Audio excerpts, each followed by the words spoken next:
People have been working very, very hard today. I'll tell you, for a long time they've been working. But before I begin, I want to express our nation's well wishes to Prime Minister Boris Johnson as he wages his own personal fight with the virus. All Americans are praying for him. He's a friend of mine. He's a great gentleman and a great leader. And he's, as you know, he was brought to the hospital today. But I'm hopeful and sure that he's going to be fine. He's a strong man, strong person. Today, every patriotic American heart beats in solidarity with the incredible people of New York and New Jersey. They've really become a very hot zone, but some very good things are happening. In New York, the first time where the deaths were less from the previous day. That's the first drop so far, so maybe that's a good sign. It could be. And the hospital levels are starting to perhaps decrease. It's been very short, but perhaps decrease. So we wish Governor Cuomo and all of the people in New York great, and New Jersey, your governor's doing a great job. He's doing a great job in New Jersey. They got hit very hard. I just want to say that the full power of the American government and American enterprise, it really is. This is an all-out military operation that we've waged, and especially over the last number of weeks. 50 states and territories have now been approved for major disaster declarations, which is very unusual. Thanks to the Army Corps of Engineers, New York City's Javits Center is now one of the largest hospitals in the United States. It's designated for treatment of the virus, patients, and staffed by hundreds of federal medical personnel deployed from 2 Army hospital units, and they're doing a great job.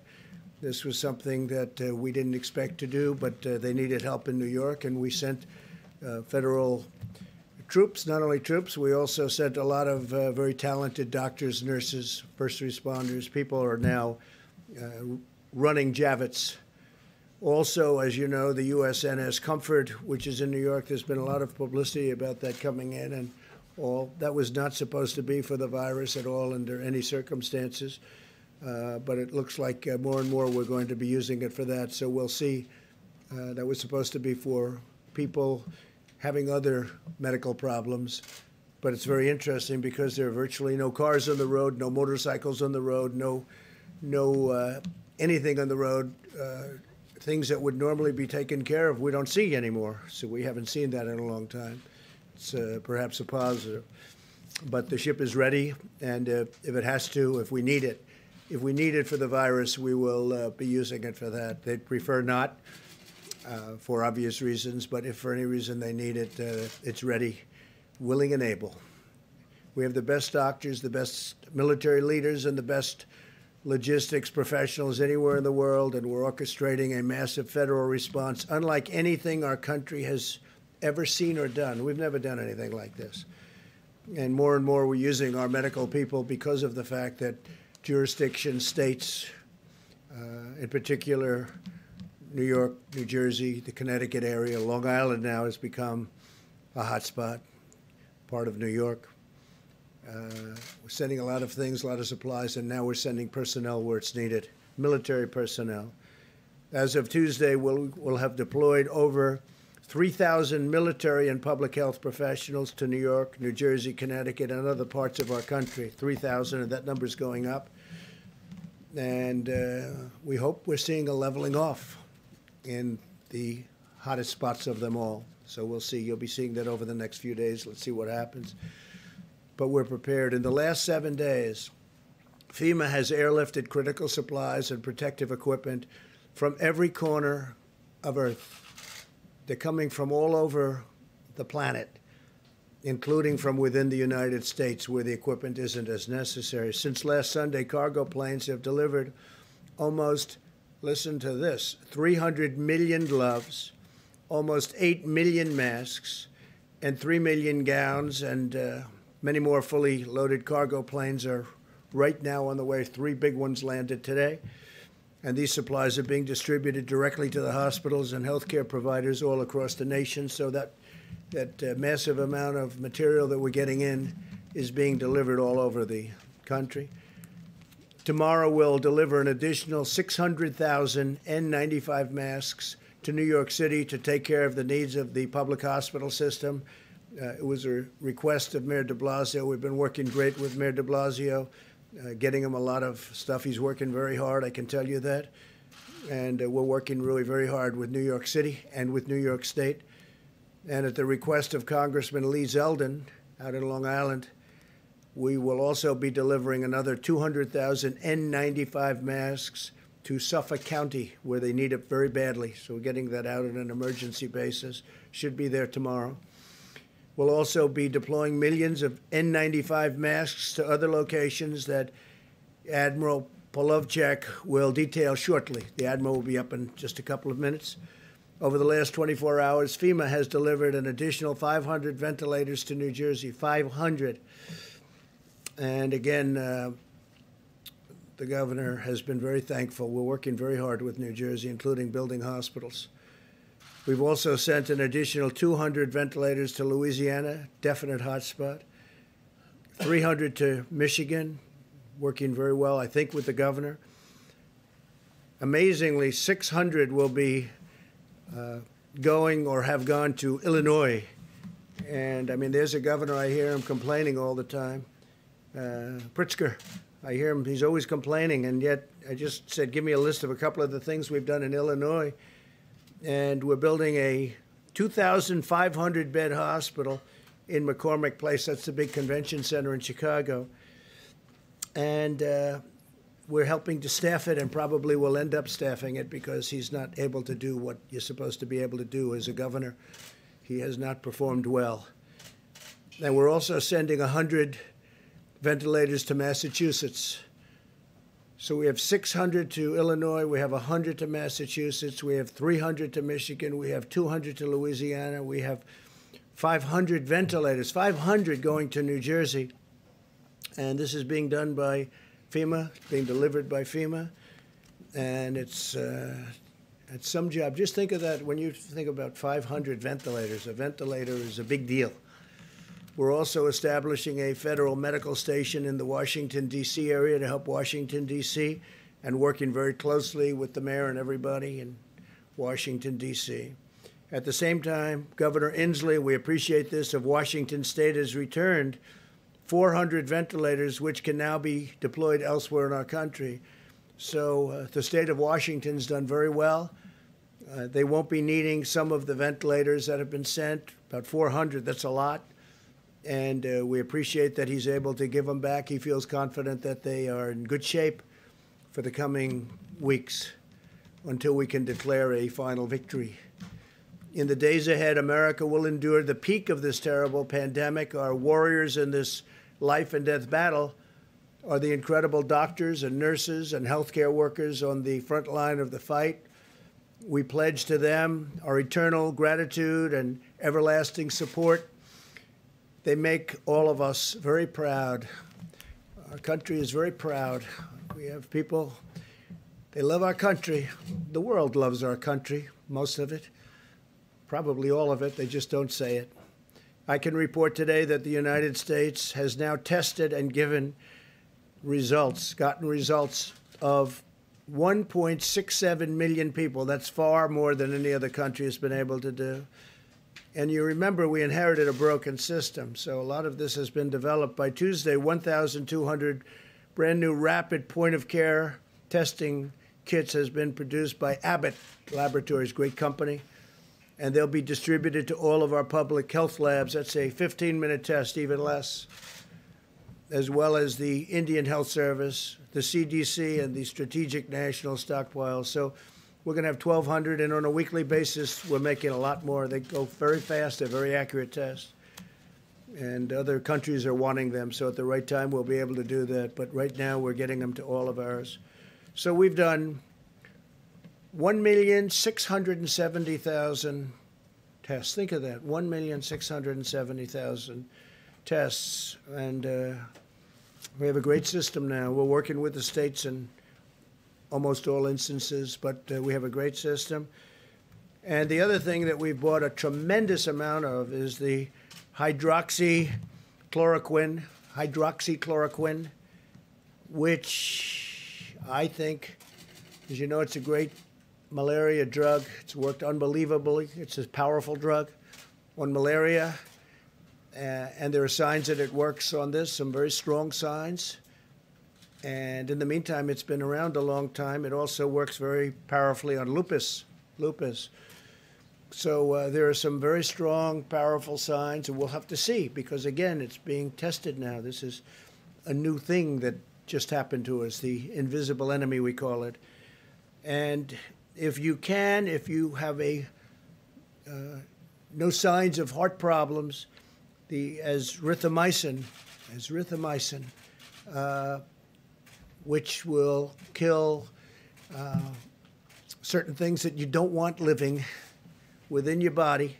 It's a powerful drug. If you don't have a problem, a heart problem, we would say let your doctor think about it.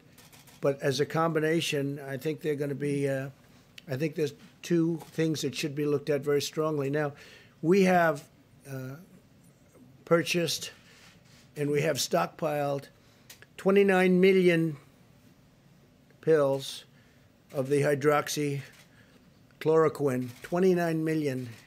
A lot of drugstores have them by prescription, and also, and they're not expensive. Also, we're sending them to various labs, our military, we're sending them to the hospitals, we're sending them all over. I just think it's something, you know, the expression, I've used it for certain reasons. What do you have to lose? What do you have to lose?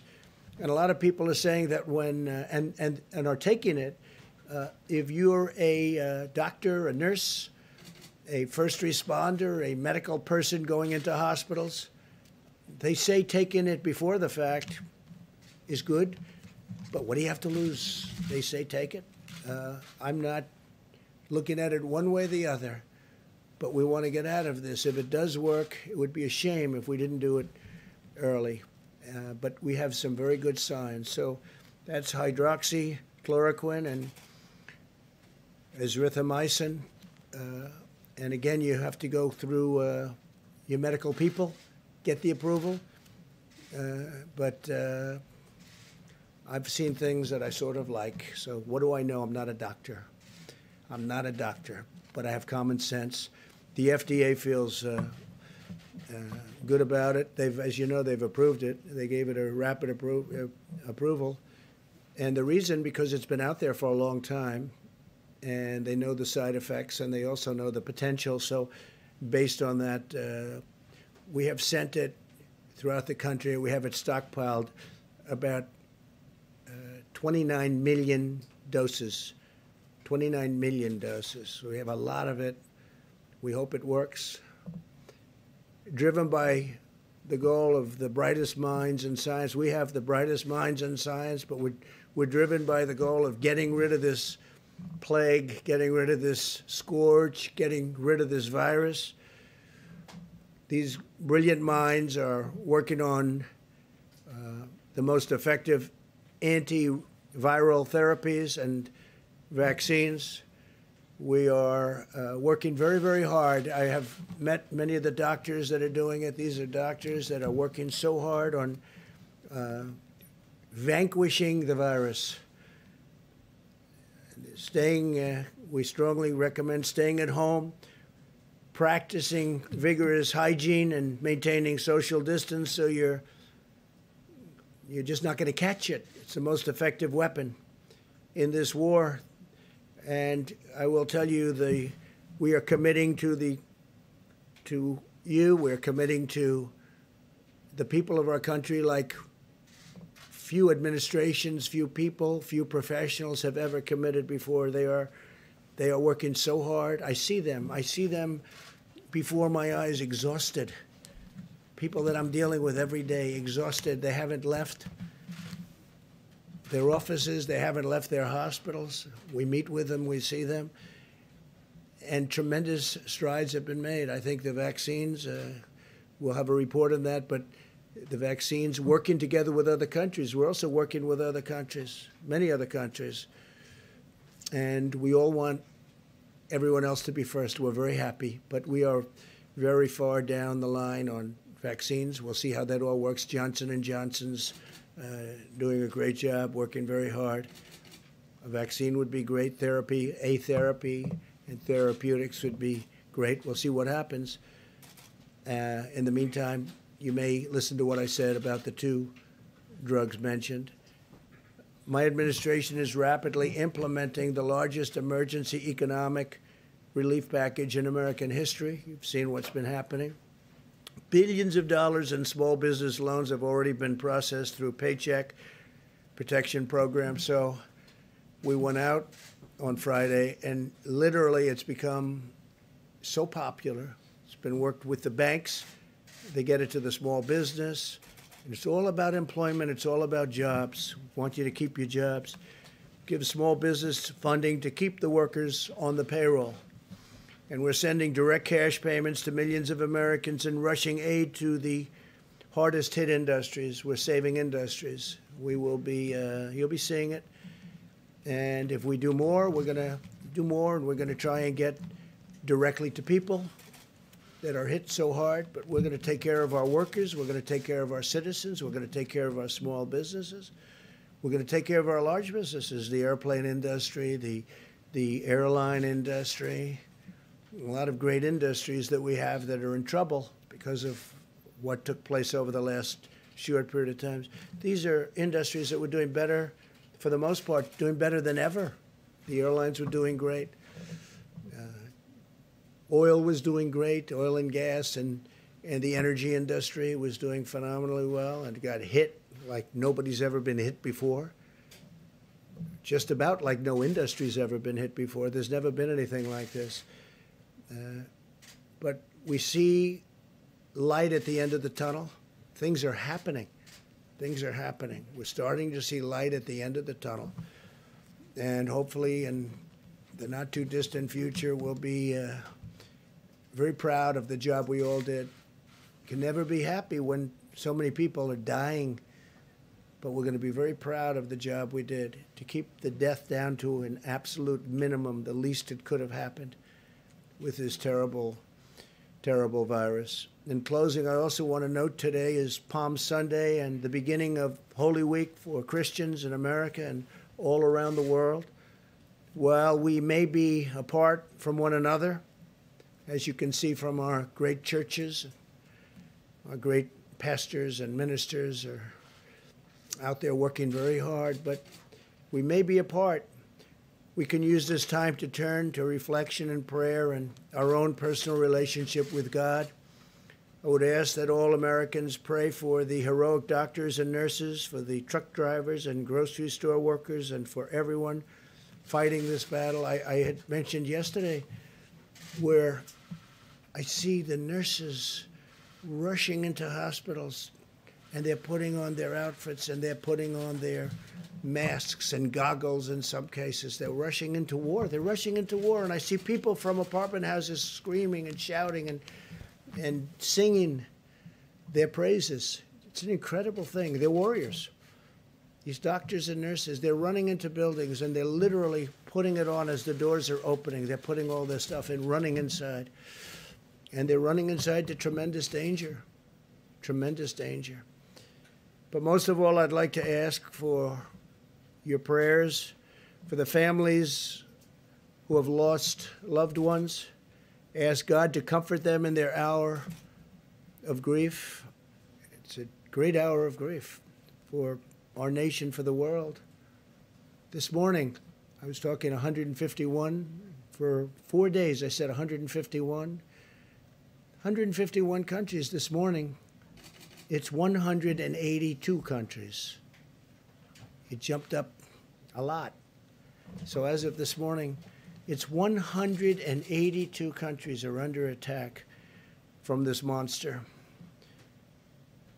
With the faith of our families and the spirit of our people and the grace of our God, we will endure, we will overcome, we will prevail.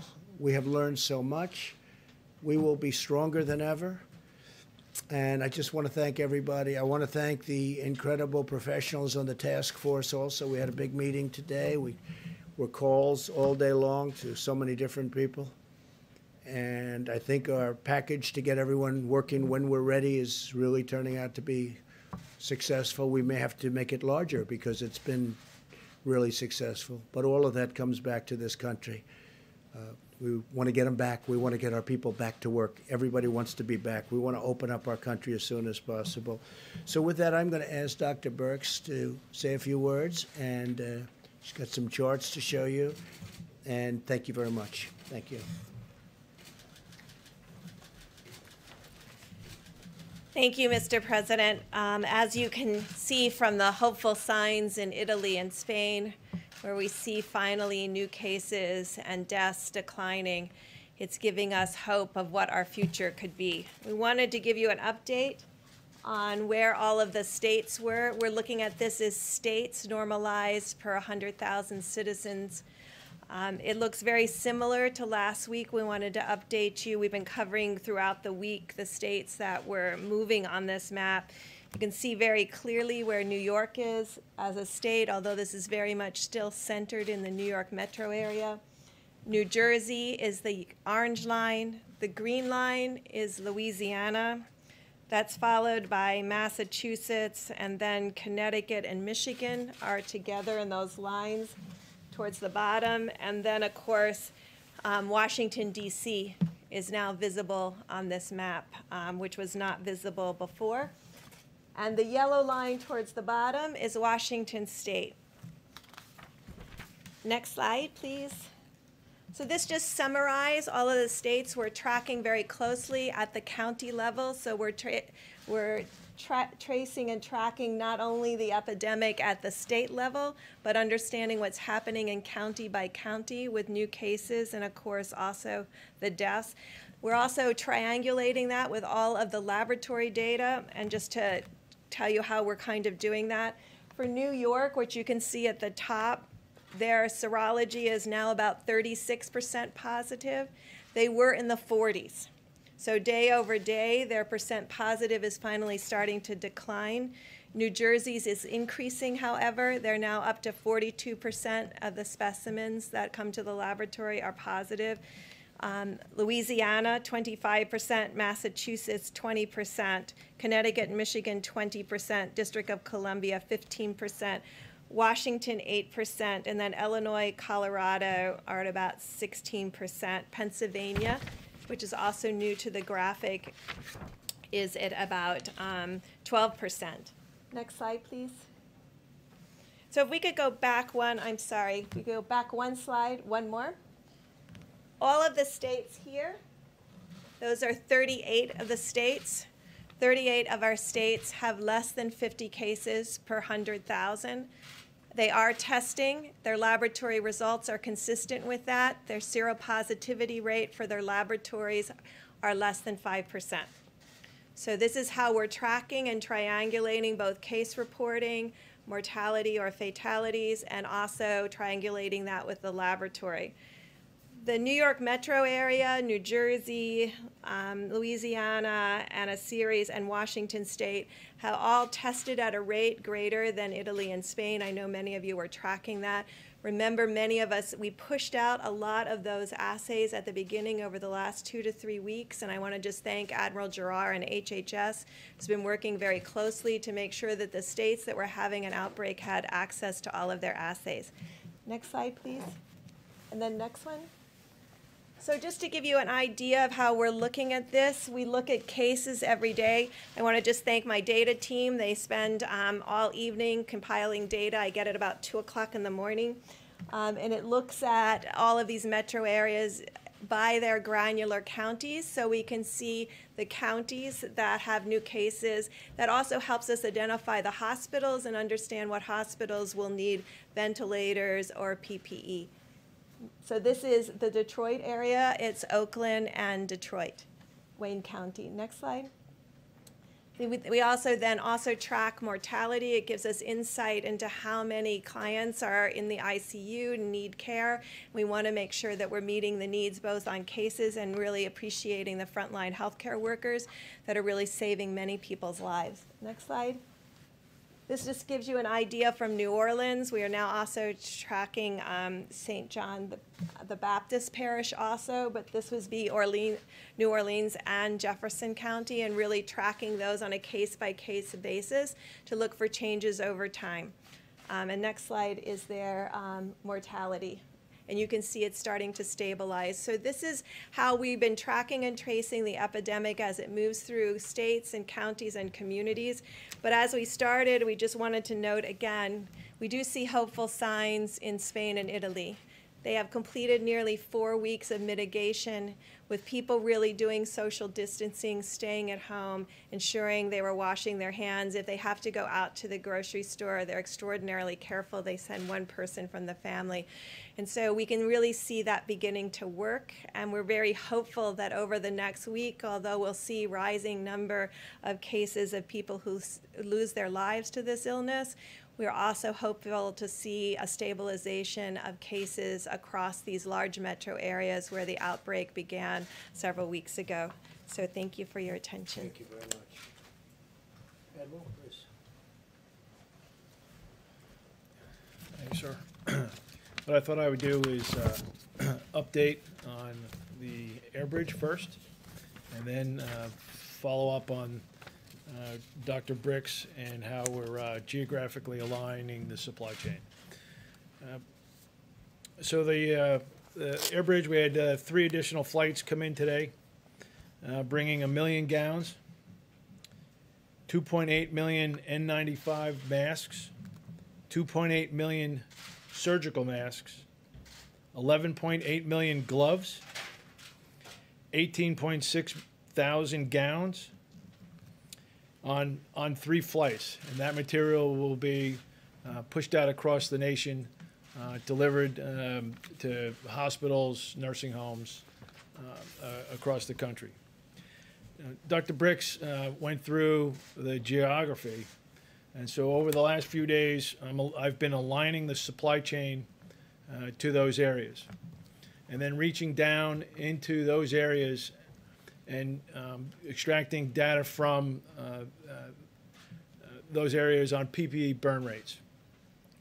So, for example, I spent the weekend talking to the Chief Operating Officer of Detroit, Hakeem Berry, for example, then talked to the leadership at Detroit Medical Center, Audrey Gregory,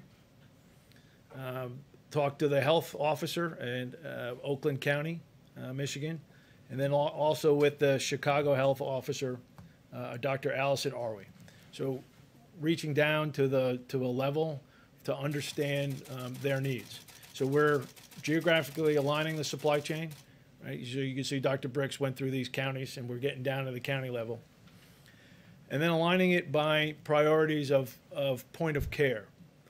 Public hospitals first, VA hospitals, private hospitals, nursing homes, first responders, acute care. So over the coming days, we will be making a push to the geographic areas that Dr. Bricks mentioned, increasing the volume through the supply chain to those areas to give them weeks, not just days worth of supply. Primarily using our industry partners that we are directing, Cardinal, McKesson, Medline, Owen Minor, Henry Schein, Concordance Healthcare, directing them to put product to the hospital door, the nursing home door, the first responders, directly to them. We're also in the working to push out millions of doses of hydroxychloroquine, right? We are working the distribution there to push the same thing to the same impacted areas, working it to get in the hospitals and to every pharmacy. And so my team is back there right now, working the arrangements to make that to the hospital front door and primarily to the local pharmacies, so doctor can write those prescriptions and you can get it prior to having to go to a hospital. Great job. Thank you very much, Mike, please. Robert Wilkins, President. Thank you, Mr. President. I knew you didn't say it. Thank you, Mr. President, Mr. Vice President. My last appearance here, I mentioned that the President had given the Department of Veterans Affairs very specific instructions to be as aggressive as possible in response to the virus crisis, not only to protect veterans, but also to help the American people. As many of you know, we have three primary missions at VA. One is to support veterans' health, the other is to provide veterans with benefits, and the third is memorial services. But we have a fourth mission, and that is to support the nation in times of national emergency, both in war and in peace. We provide a bridge from the federal government to the states and localities during these emergencies. As a result of that, I have ordered our veterans' hospitals to begin preparing more than 1,500 beds to make them available both at the ICU and the acute care level to the states and localities across the country.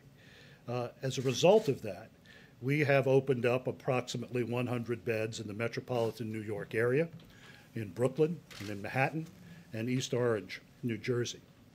We will be informing the governor of Louisiana, John Bel Edwards, tomorrow that we will give him access to our VA Medical Center in Shreveport, Louisiana, to come to the aid of the people of the Pelican State. I've also given instructions to initiate the fourth mission in Michigan. We will be providing the people of Michigan access to hospital beds in both Ann Arbor and in Detroit. We've also provided a pharmaceutical trailer to be used by the governor of Michigan at Cobo Hall to support the citizens of Michigan who will be coming into that facility for medical care. We have also informed the Commonwealth of Massachusetts that we will be helping them in their efforts to protect their most vulnerable citizens in 2 of their nursing homes. So, in accord with the President's instructions, the 400,000 men and women of the Department of Veterans Affairs are in this fight. We are in the fight not only for the 9.5 million veterans who are part of our service, but we are in the fight for the people of the United States. Thank you. Thank you. Thank you. Thank you, Mr. President. And you all have just heard from several members of the President's White House Coronavirus Task Force, and we are truly blessed to have the kind of leadership that we have. Whether it be Admiral Polovchek, who is organizing the distribution of tens of millions of supplies, whether it be Dr. Birx and Dr. Fauci, or analyzing the data literally hour by hour, or whether it be that whole of government approach that you stood up, Mr. President, calling on every agency of government, including the VA, HHS, and every agency. I hope the American people know, at this President's direction, we are sparing no expense. We are doing whatever it takes. We're marshaling the full resources of the federal government to respond to the challenges facing communities impacted today by the coronavirus, and making sure every community in America has the support. We've also, as the President said so many times, we've forged a seamless partnership with states around the country. As the President just reflected, by this Tuesday, with another 840 military medical personnel arriving in New York City, there will be some 3,000 Department of Defense and HHS personnel on the ground to supplement and to provide relief to healthcare workers, really at the epicenter of the coronavirus in the New York City area. And you just heard the VA is opening up bed space. In New Jersey, I spoke at the President's urging today with Governor Murphy. 500 ventilators announced today, being built on the supplies that we have already provided. We were able to coordinate with him to extend all federal coordination on testing in New Jersey through May the 30th, if the need is there, and also opening up VA beds. I spoke with Governor John Bel Edwards in Louisiana, and was encouraged to hear from him that, as you heard Dr. Birx say, that new cases were down slightly. In fact, we're seeing a trend of some leveling among all of the governors I spoke to today. And I know what the Secretary of the VA just announced about opening up VA facilities has been a priority for Governor Edwards, but I assured him we're going to continue to send resources and supplies and personnel to support their health care. In Michigan today, I spoke to both Governor Gretchen Whitmer and Mayor Mike Duggan of the city of Detroit. Governor Whitmer and I spoke about a new program in Detroit that will make hydrochloroquine available for 3,000 patients through the Henry Ford Hospital. They'll be tracking in a formal study the results of that. But at the President's urging, I assured her that we're more than prepared to make hydrochloroquine broadly available to pharmacies and doctors' offices across the Detroit area as they deem appropriate. I also heard from Mayor Mike Duggan, as I told you, Mr. President, and he was so grateful to the FDA, not only for approving the Henry Ford Hospital test that will be exploring hydrochloroquine, but also for the rapid approval of the 15-minute test. In fact, Mayor Duggan told me that he was able to use the 15-minute test this weekend to test 150 first responders who had been sidelined because they'd been exposed to the coronavirus. They all got the 15-minute tests. They're all back in the line of duty, and the mayor couldn't have been more grateful. In Illinois, I spoke with Governor J.B. Pritzker as well as Mayor Lori Lightfoot of Chicago. As you just heard, not only have we sent 600 ventilators to the state of Illinois, but I assured the governor, I assured the mayor that while the principal focus that we have in the next several days is on the rising cases in the greater New York City area and Louisiana, that Michigan and Illinois are in the forefront of our thinking, and at the President's direction, we're going to make sure the people of Illinois, people of Michigan have the resources, equipment, and support that they need. The governor did express great appreciation for the fact that our Army Corps of Engineers had constructed 500 beds at McCormick Place, and before the end of this week would construct another 2,500 beds for an overflow healthcare facility in Chicago. In fact, Mr. President, Mayor Lightfoot told me that the Army Corps was just outstanding in the job that they had been doing in constructing that extra bed space. As I close, let me just express, as the President did, our profound appreciation for Governor Kate Brown and Governor Jay Inslee.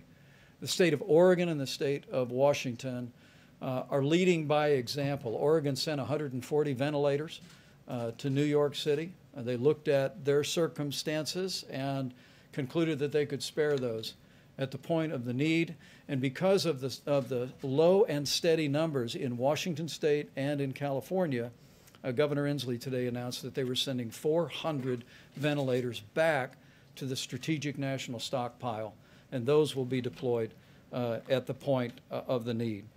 You know, not only are California and Washington State low and steady, but frankly, as I talk to governors and mayors today, I want to say to the American people that we are beginning to see the glimmers of progress. The experts will tell me not to jump to any conclusions, and I'm not, but like your president, I'm an optimistic person and I'm hopeful. And the truth is we're starting to see cases and most importantly losses and hospitalizations begin to stabilize. But make no mistake about it, I want to say to the American people, if that holds, if that's happening, it's because of what all of you are doing. It's because the American people are putting into practice the coronavirus guidelines for America. You're listening to your state and local officials. You're practicing social distancing. You're using drive-thrus instead of going into restaurants. And so on behalf of your president and all of us, working really at every level, I just want to say thank you, America. Thank you for responding. Thank you for putting other people's lives in the forefront of your thinking, putting it again over and above your own inconvenience and difficulty.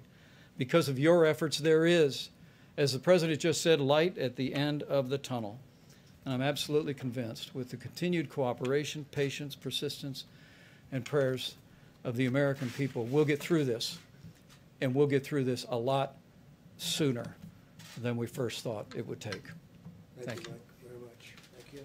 Mr. President. Go ahead. Yeah, Mr. President, if we start with the Admiral, if that's right for you, sir.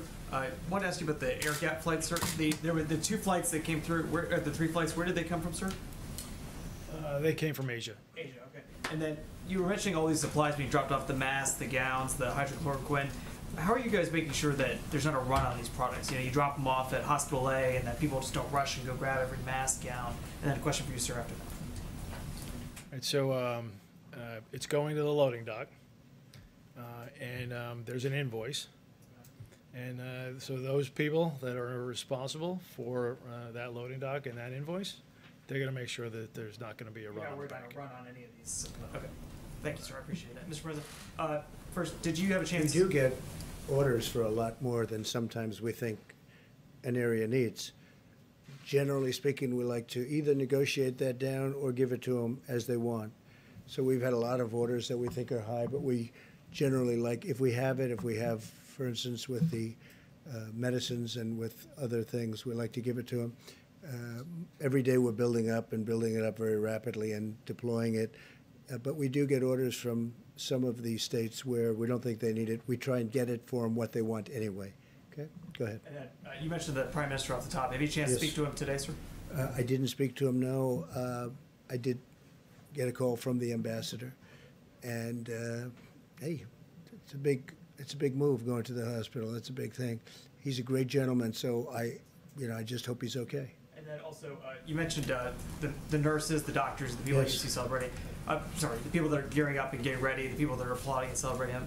Has there been any talk on any level whatsoever of some sort of either compensation fund or protection for nurses, doctors? Because there's been a lot of fear. There's been some people that said, I can't risk my family's livelihood. I can't go back to the ER. Has there been any Well, discussion? we're talking about it, and we're talking about doing something for them, but we're really looking at the conclusion. We don't want to focus on that now.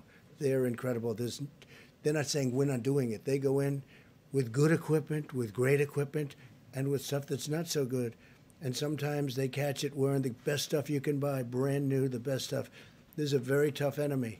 But these are amazing people. No, we are talking about something, but we're really thinking about, let's get it finished first before we do that, please. The Surgeon General this morning was talking about the coming week being among the hardest and saddest weeks of our lives. He was talking about this being our Pearl Harbor, our 9/11 moment. You all are talking about glimmers of hope and stabilization. How are the American people supposed to bridge those different descriptions that they're getting from this I administration? don't think they're so different. I think we all know that we have to reach a certain point, and that point is going to be a horrific point in terms of death, but it's also a point at which things are going to start changing. We're getting very close to that level right now, and the next week and a half, 2 weeks are going to be, I think they're going to be very difficult. At the same time, we understand what they represent and what that time represents, and hopefully we can get this over with, because this is a very horrible thing for the world. And look, we're one country out of 182 now that have 182 countries. I have a friend of mine said he didn't know we had so many countries in the world. 182 countries are now affected by this, so we want to get it over with.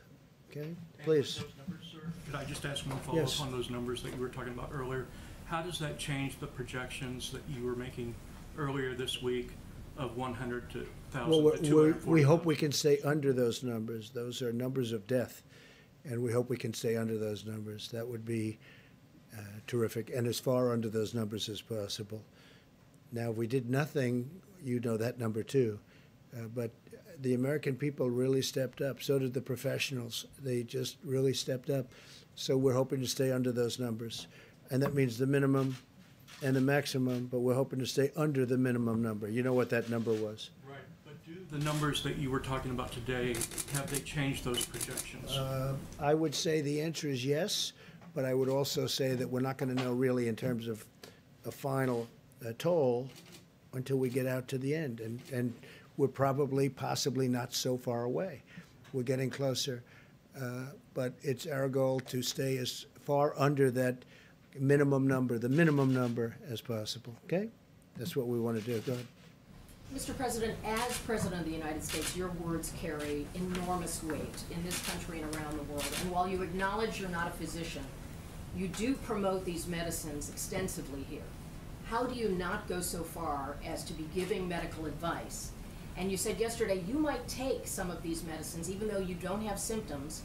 Are you still planning to do that? And how do you calibrate being enthusiastic and not playing doctor? Because I want people to live, and I'm seeing people dying. And I've seen people that are going to die without it. And you know the expression, when that's happening, they should do it. What really do we have to lose?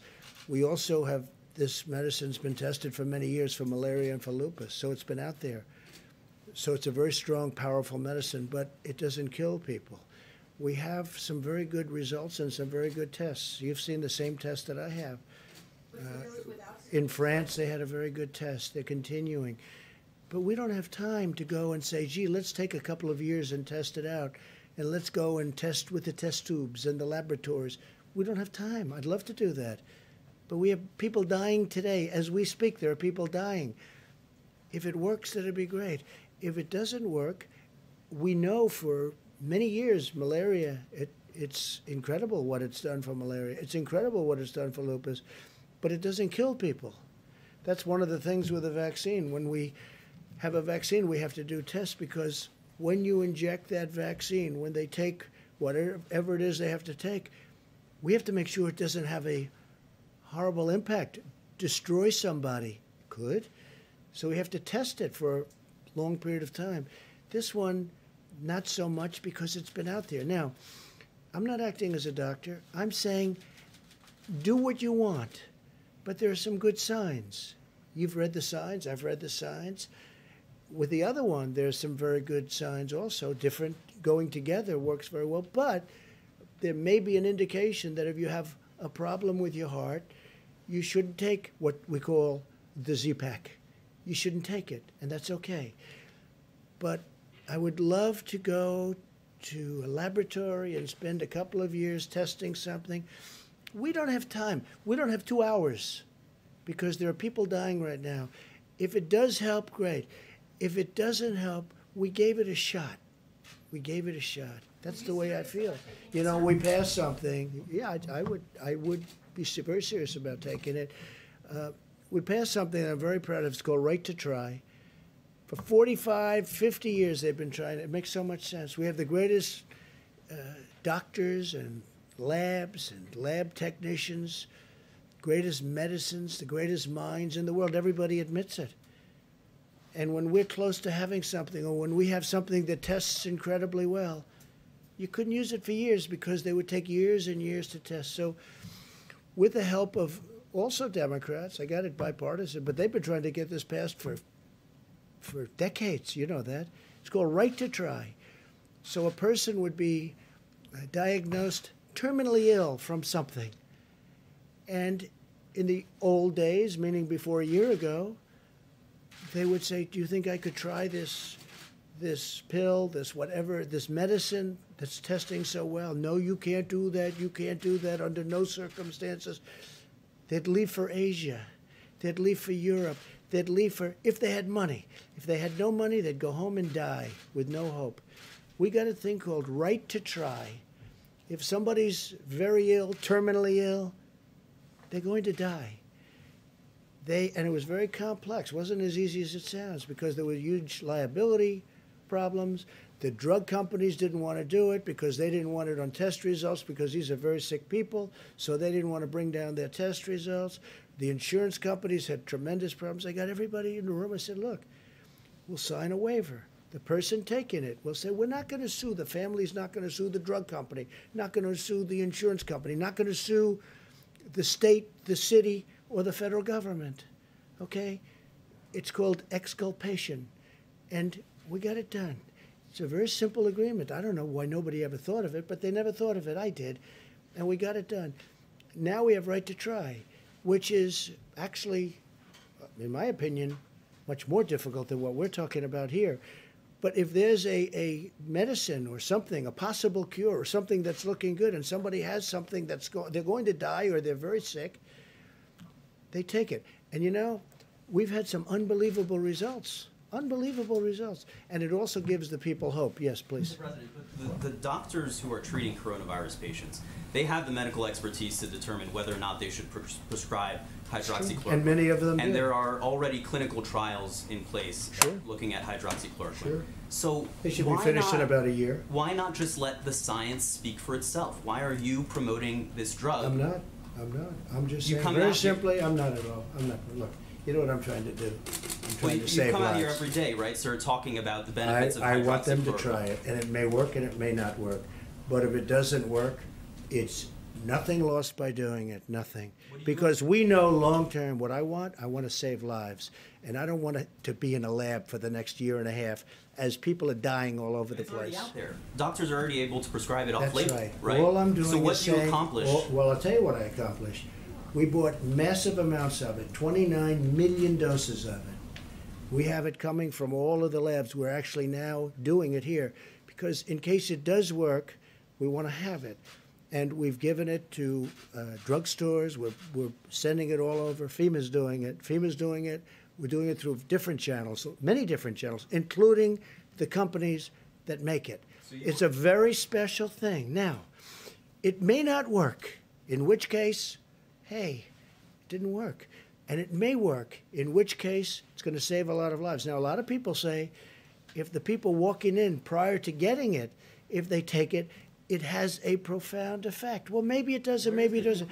I don't want to wait a year and a half to find out. And only CNN would ask that question. Fake news. Go ahead. Sir, I have one for Bunch you of on oil, but fakers. first I was hoping to ask Dr. Burks a question. The president just said that, based on the most recent data, that you've seen some change in the projection.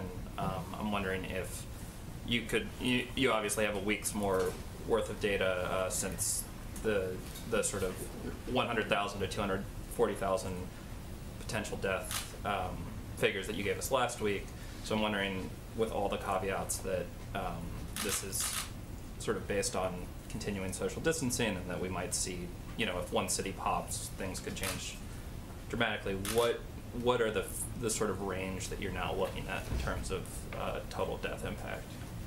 I think the most important thing right now is when we were talking about why we are hopeful. Well, hopeful because last time I was here, I wasn't able to really tell you that Italy and Spain were coming across their apex and coming down the other side. And I think, to me, that's extraordinarily hopeful. They just completed 4 weeks of really strong mitigation. And I think that's our word to the American people, is we can look like that.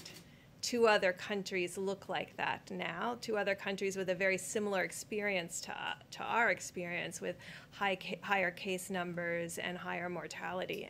So that's what the promise is. The promise is, if we do this, we could potentially be better. Now, Dr. Fauci and I today got another update from another independent modeler, and the numbers came in close to that 100,000 number again. But we believe, Dr. Fauci and I, that if every American follows the guidelines, 6 feet, washing hands, not social gathering, that will have an even greater impact. And the other side of the equation certainly is our remarkable healthcare providers, our respiratory therapists, our laboratory technicians, our nurses and doctors. They're saving lives every day. And so that changes the number too. I also think that Dr. Fauci and Dr. Birx are very impressed with the American people. And I'm not going to put words in anybody's mouth. I would never do that. But I am, and I will say that they are doing maybe a better job than we all thought even possible. When you look at streets in New York where there's nobody on the street, no cars, no nothing, I see it. I've seen those streets for a long time, and they're packed all the time. And now you see there's nobody. You look at other places, you look at what's going on in California, where they're doing a fantastic job. They really are. The governor's doing great. I'm proud of them. Proud of a lot of people. Proud of a lot of people on the other side, a lot of people. I'm really delighted to work with people that, frankly, on other issues, I didn't get along so well with. We disagree on this or that. We don't have to go into that now. But we're getting along with a lot of people, and they're happy with us, we're happy with them. But I really believe that the American people are doing a better job than anybody would have thought even possible. And that's one of the reasons we can even be talking about the kind of number that we hopefully will be talking about, which is at the minimum level instead of the maximum or beyond. It's not even the maximum. It's much beyond the maximum level, which would be horrific. Yeah, please. Go ahead. Mr. President, Please. Secretary Esper mentioned the Department of Defense might be moving in the direction of using face coverings. Former Vice President Biden had mentioned that he was going to be using a mask whenever he goes out now. Are we getting to a point where we might see members of the coronavirus task force also wear face coverings? Well, it was voluntary as I saw it yesterday. And certainly if they'd want to, I would encourage it. I would have absolutely no problem with that if they wanted. We had a long meeting today. There's good separation. But the task force meets, and I would certainly have absolutely no problem if they wanted to. I think, frankly, it's something, at least for a period of time, where it might be advisable. And, you know, it's advisory, and we'll see what happens. Yes, please. Thank you, Mr. President. On Project Airbridge, we've seen reports that Chinese shipments of testing kits and PPE have turned out to be faulty to some capacity. We obviously don't have oversight. Not here. No, not here. No, but to Spain in particular. You've seen in Spain, and you've seen it different. They're not sending faulty things to us. So we're not concerned that any of the PPE we test we're it, we importing look is at it, effective. we check it out. Please. So, one of the things we're doing to prevent that is using those 6 companies that are the ones in the major supply chain. We are actually going to facilities, looking at product, inspecting it, and clearing it before it comes here. So we've heard those things. That's why we're doing that. Okay, thank you. A follow-up for the doctors, if And we're also sending it to from other locations. Right. And when it comes to the ventilators, which are very complex, we have now under construction literally thousands of ventilators. But so far, I think our projections on ventilators have been right. They've been correct. Did you have something for who? Well, for yourself and for Dr. Birx and Dr. Fauci, if they want to take a crack at it.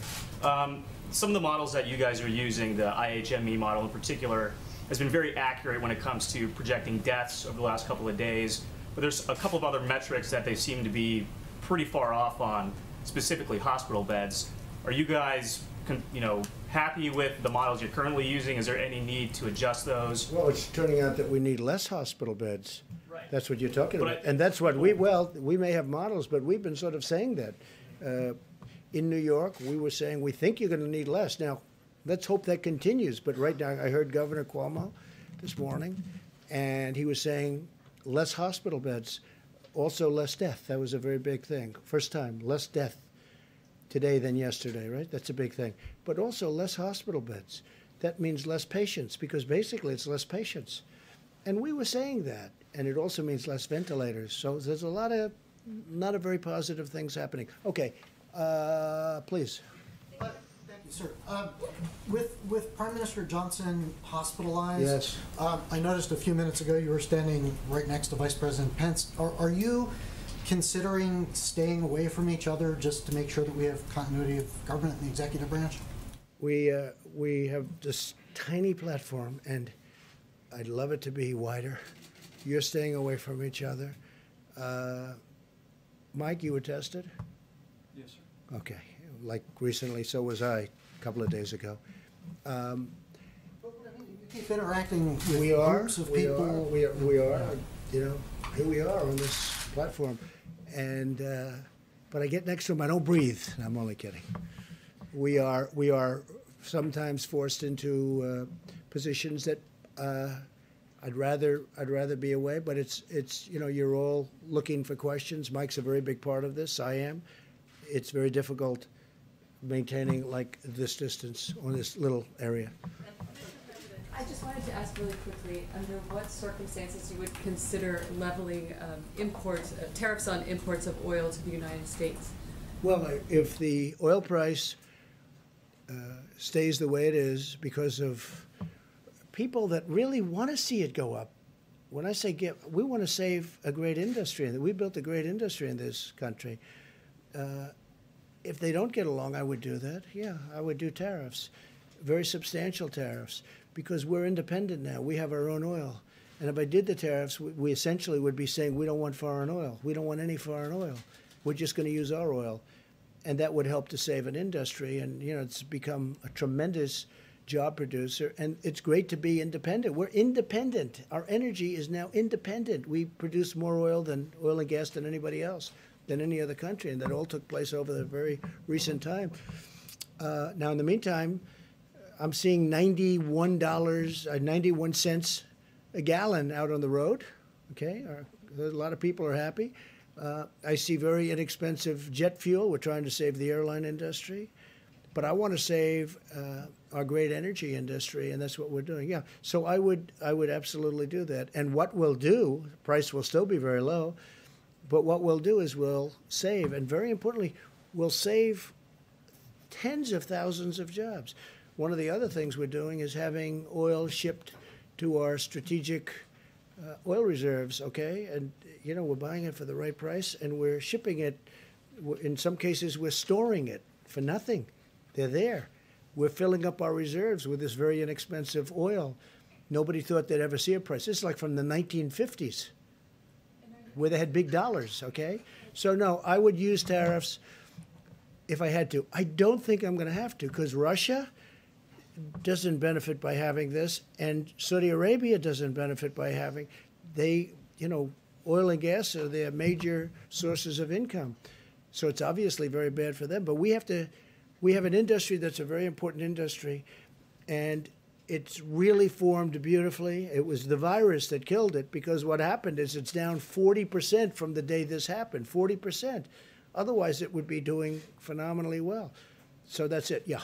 Mr. President, can we get an idea of timeline for those people that are waiting for the stimulus checks, how many more days they may have to wait? And then Speaker Pelosi today, or I think last night, said in the next bill that they would like to see additional stimulus checks made. Have you guys thrown around an amount of how much money? No, but I like the concept of it. I think it's good. We're talking about a different way of doing it, but I like the concept. I like the concept of infrastructure. Our country has to be rebuilt. They spend all this money in the Middle East, $8 trillion. We're up to now $8 trillion in the Middle East. We got to rebuild our country, okay? We have to rebuild our roads and our schools, our bridges. We have to rebuild our country. So I like an infrastructure bill. I also like money going directly to people. It's not their fault that this happened. And I do think this, especially the faster we could get it open, our country. Can you believe we're talking about our country, getting our country open?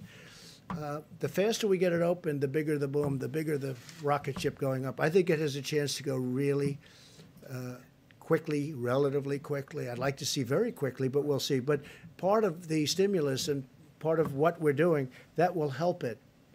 And the nice part is we're paying practically zero interest rates. You know, we're paying very little. It's one of the reasons I like the infrastructure bill, because we're borrowing, we have a strong dollar.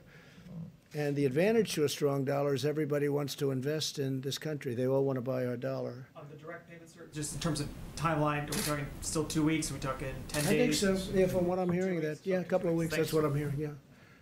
Please. Thank you, sir. I wanted to follow up on the hydroxy question. Thanks for the numbers. Has there been any tension with the medical staff on that? Are they in agreement with Yeah, we discussed it with the staff. We discussed it with FDA. Well, FDA approved it, so, you know. Which is another point. I mean, it's been approved by FDA, which is very important. If it wasn't approved by FDA, then I couldn't do this. But FDA has approved it, the hydroxy. And also, if this turns out not to work, are hospitals and doctors going to be exculpatory from the federal government under the right to try? No, we'll see if it works. No, it's not going to hurt people. It can help them, but it's not going to hurt them. That's the beauty of it. You see, it can help them, but it's not going to hurt them. What do you have to lose? Okay, question in the back, please. Yeah, you know, obviously we know anyone can spread the disease, right, unwittingly. Right. So why even have a few businesses open? Why not just shut everything down? There are grocery stores that are open, fast food places. Why even take a little chance? Just shut it all down for temporarily. We'll answer that question later. All I can say is that right now things are looking really good, and opening up with a bang will be a great thing, and there's nobody going to be happier than me. Please, go ahead. Just to follow up on your comments about the ventilators, Yeah. the IHME model suggests that 32,000 ventilators will be required by the peak in mid-April. GM is not expected to have ventilators ready 32,000 will be what? Required across the country. In addition to the ones that we've already sent? Just Don't forget, we have almost 10,000, a little more than 9,000 right now. and those are ready to rock should we need them. And we had to keep it, you understand that flexibility, so that if we need them in New York, which we might not, if we need them, but they're ready to move. We're already military. It's a military operation. We are ready to move. They'll be moved immediately into whatever section of the country we need. Would you like to answer that, brother? Yes, sir. So, correct. FEMA's working on a plan to be able to move ventilators. So, for example, the DoD gave another 500 ventilators. They're on the move, being staged at Fort Dix to be able to rapidly deploy them to locations. And to include, you heard the president mention states giving to states, things like that. So there's the ventilators that aren't in use that conceivably we could rapidly move as well. Right. But you mentioned that there were thousands that are currently being made. Yes. So I just wondered if there was any update with GM and Ford, just because. No, but they're not going to be long. They've started. GM, Ford. We have 11 companies, approximately 11 companies building them, and we're going to have a stockpile for future. Hopefully we never have to use them. They should have. The hospitals, the states should have bought a stockpile. They didn't do that. So we've made up for it. But if we have extras, other countries need them. I mean, you see UK needs them badly, France needs them badly, Italy needs them badly. They need them. So it's complicated. It's a big piece of equipment. It's expensive. And we'll be able to help other countries after we take care of our needs. Yes, please, go ahead. Yeah, thank you, sir. On infrastructure spending, as you have remarked, I actually chose you, but that's okay. Let him go. That's all right. Go ahead. On infrastructure, you've remarked about how empty the roads are.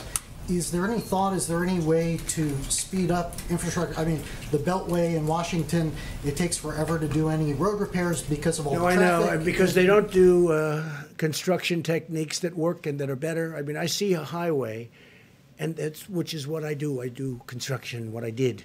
I see a highway. That's good, but it's got a bad top.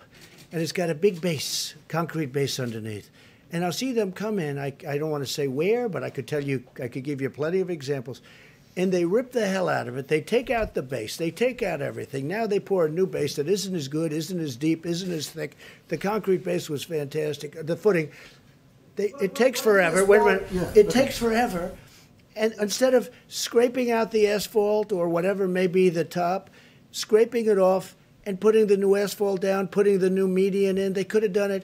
And then they open the highway, and it starts to crack. The reason is because it hasn't been set. And they spend 10, 15, 20 times more money than they have to. I never believe when I watch these people doing highways and doing roadways and doing work, how they take the most expensive solution, and the bottom line, the job itself is far worse. What I'm getting at is taking advantage of the fact that so many people are staying at home, not on the roads. Is there a way to do it more cheaply? But hopefully they're not going to be staying at home for long. Hopefully this will be out, and we're not going to have that kind of time. If we have that kind of time, we made a big mistake. Please, go ahead. How many rapid tests has the federal government already deployed across the country, and which regions have received those tests? Who has that information? You go ahead, Mike. The 15-minute test has really been a breakthrough. I reflected on the progress that they've made in Detroit to put first responders back on duty with the Abbott Laboratories test. Abbott Laboratories started last Tuesday producing about 50,000 tests a day. And I'm informed that there are about 18,000 of these machines already all across the country. I mean, they're actually the same machines that you use to get a strep test quickly when you go to the doctor. But now Abbott is surging these new 15-minute coronavirus tests out to healthcare professionals and healthcare facilities around the country. In addition, as the president said, FEMA has purchased 1,200 of these devices. We're distributing them to all 50 states and the Indian healthcare system. And then we'll be distributing the tests. Dr. Birx, is there anything to add further on that?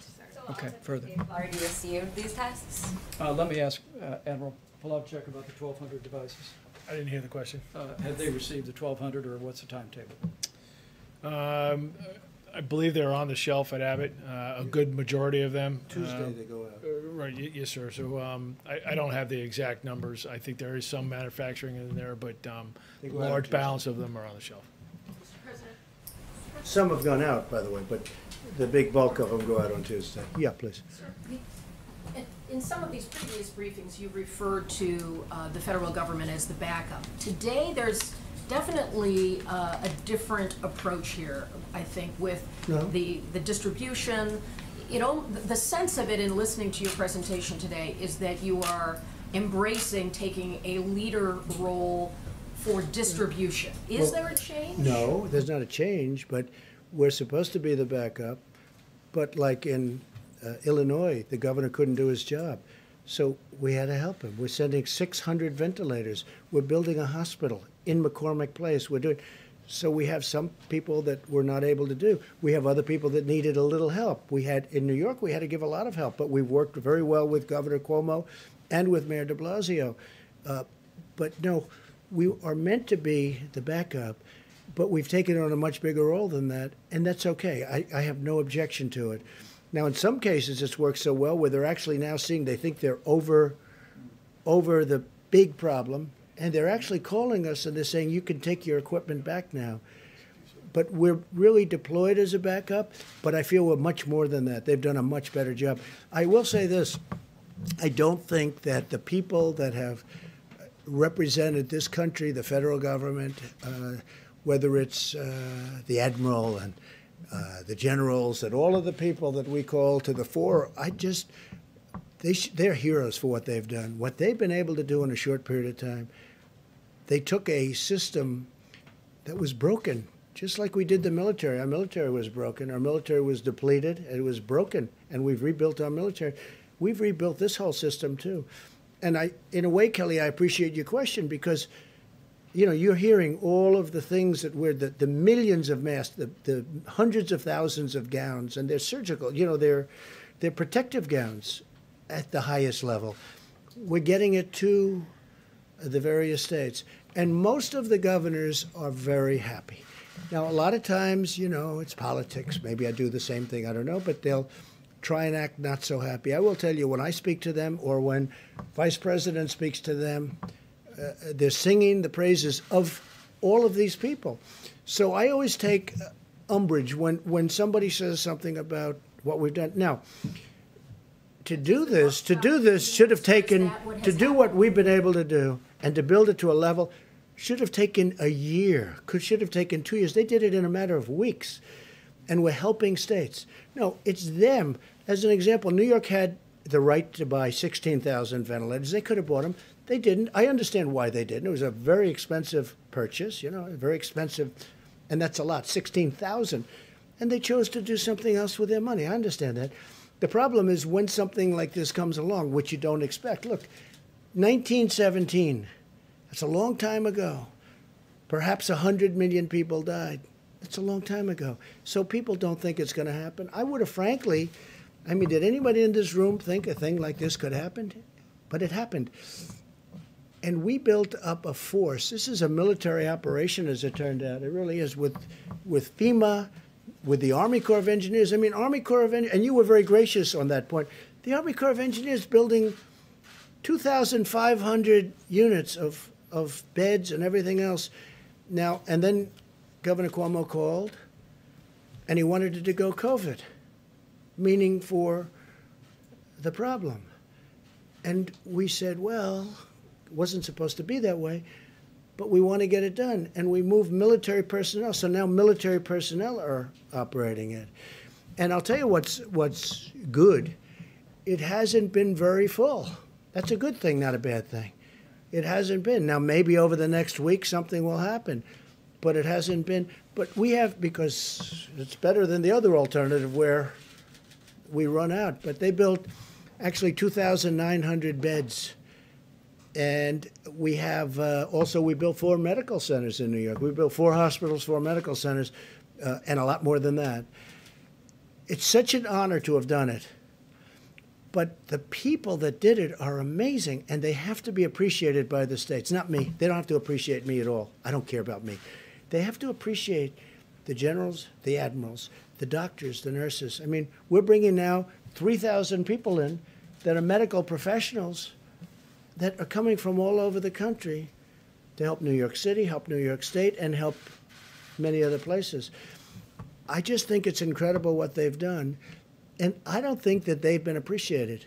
Me, you can forget about. Me, you can forget. Yeah, I actually mean it. They have to be appreciated. Go in the back, please. That you see in the lights at the end of the tunnel. And yesterday you said... I do. Yeah, I'd see light at the end of the tunnel. If I didn't, yes. I would not be very thrilled with what we've done. No, I see light at the end of the tunnel. I think indications are some of the numbers coming out today. I think, we had a very good meeting today. We're seeing things that we don't even report because we think it's too early to report. No, I think, we're seeing things happen that are very good. And we also know, all of us, including the medical professionals, that we have to open our country up. We have to get going. We have to open our country up. No country was designed for this. Will you close it? We're in the midst of the greatest economic boom in history for any country. Our country had the greatest economic boom in history. We had the most people working that we've ever had, almost 160 million people. And then from 160 million, they want nobody to leave their house. You use the term cold turkey, right? That's called cold turkey. A country's not designed, this country is not designed for that. We have to get our country back. And I think it's going to come back, and I hope it's going to come back very quickly. Sir, since Yeah, please, go ahead. Sir, the First Lady has been tweeting encouraging people to wear face masks. That's good. Has she been No, talking she to you feels that about way. this, encouraging you to wear one? She feels that I would wear one. I mean, I just generally am not in a, would you like me to wear one right now and answering your question? That would be a little awkward, I guess. But no, I mean, I would wear one if I thought it was important. She likes the idea of wearing it. Yeah, she does. A lot of people do. Again, it's a recommendation, and I understand that recommendation, and I'm okay with it. What about your family in New York? Are they going to be wearing them? Are you encouraging them to wear them? Wouldn't be surprised. Can we hear from Dr. Fauci, Mr. President? Sure. What would you like to know? If we're going into this most difficult of times, how can the American people sort of emotionally prepare for that? And while the president is talking and is eager to see the country reopen, how do we balance the mitigating factors that still need to take place before we get to that Doctor. point? And by the way, he'd like to see the company open too. I mean, he's called an American who loves our country. Okay, so part of the answer to your question, I think, relates to two other questions I heard, and I think it came from the back about how can you, on the one hand, have said yesterday that this is really going to be a bad week at the same time that we're talking about the light at the end of the tunnel. It seems to be inherently contradictory, but it really isn't.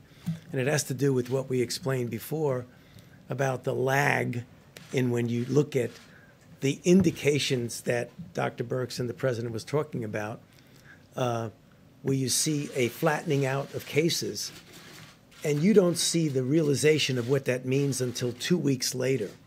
So right now we're seeing, as we all said correctly, that this is probably going to be a really bad week.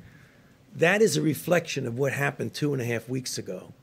So if we start seeing now a flattening or a stabilization of cases, what you're hearing about potential light at the end of the tunnel doesn't take away from the fact that tomorrow, the next day, it's going to look really bad. So we've got to make sure we realize we're always talking about a 2.5 week lag. So I want to make sure, because I think a couple of people asked that question. It's really not incompatible with what we're saying. Now, with regard to what do we tell the American people, Kelly, what we've been telling them all along, that the only tool but the best tool we have is mitigation. We know it worked in other countries, and we're seeing how it's working here. So if we really want to make sure that we don't have these kinds of rebounds that we're worried about, it's mitigation, mitigation, mitigation. That's the answer. When new cities and new states come on the chart, Yeah. what's the message for people in those places that have not been the focus? It's the same thing. It's mitigation, mitigation, mitigation. In fact, the famous vice president chart is that this is the minimal of what we should be doing. Everyone should be doing that. And everything on here one way or the other, points to physical separation. Whether it's no crowds, whether it's 6 feet, whether it's staying away from theaters and restaurants or what have you. And churches and places of work. Exactly. Doctor, are you worried at all about people becoming complacent, though? Are you worried? I mean, because a couple of days of this, I think people are about ready to go nuts staying in their house. And I'm just curious, are you worried at all that after 7 days from now, people are going to say, "Look, I gave it my best shot, but I got to get out"? I mean, I wouldn't say I'm worried about it because I don't think it's going to happen. I mean, from what I've seen, and I mentioned it the other day, my own experience, is that people really understand the responsibility that they have for themselves, for their family, and for the country. So this is about all of us. This isn't just about us. Because if everybody does their part, you are going to not have those kind of rebounds that we're worried about. Yeah. Dr. Fauci, how many additional asymptomatic cases do you think there are currently in the United States? There's 330,000 more confirmed cases. How many asymptomatic, given what we've learned? We don't know, and even among us, good friends that we are, we differ about that. I mean, it's somewhere between 25 and 50%. Yeah, in other words, about the people that are out there, yeah. And trust me, that is a estimate. I don't have any scientific data yet to say that. When we'll get the scientific data? When we get those antibody tests out there and we really know what the penetrance is, then we can answer the questions in a scientifically sound way. Right now, we're just guessing. And we've made great progress with the antibody testing. Fantastic progress. And would you also weigh in on this issue of hydroxychloroquine? What do you think about this, and what is the medical evidence? That question? Yeah. Well, maybe 15 times.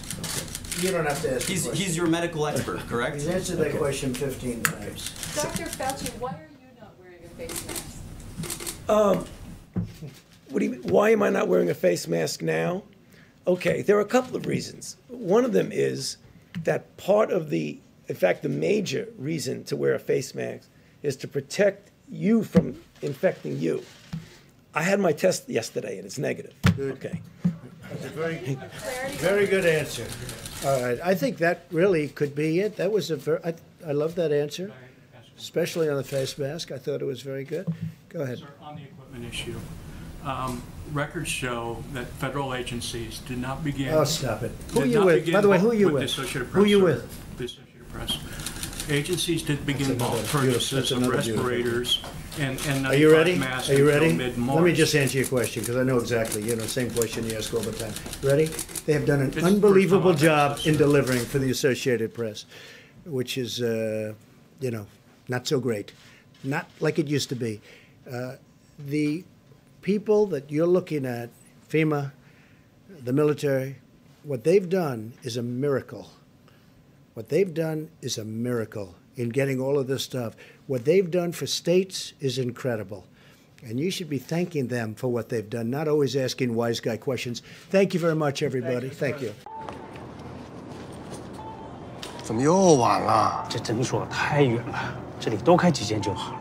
政府里需要有我们的人，需求才会被听到。哎，你这……你们两个都对，可光说有什么用呢？填好2020年的人口普查，就可以协助公共资金的分配，比如地方医疗、更多的政府席位。想要给自己发声啊，赶紧上网填，打电话也行。请上2020census.gov 完成普查。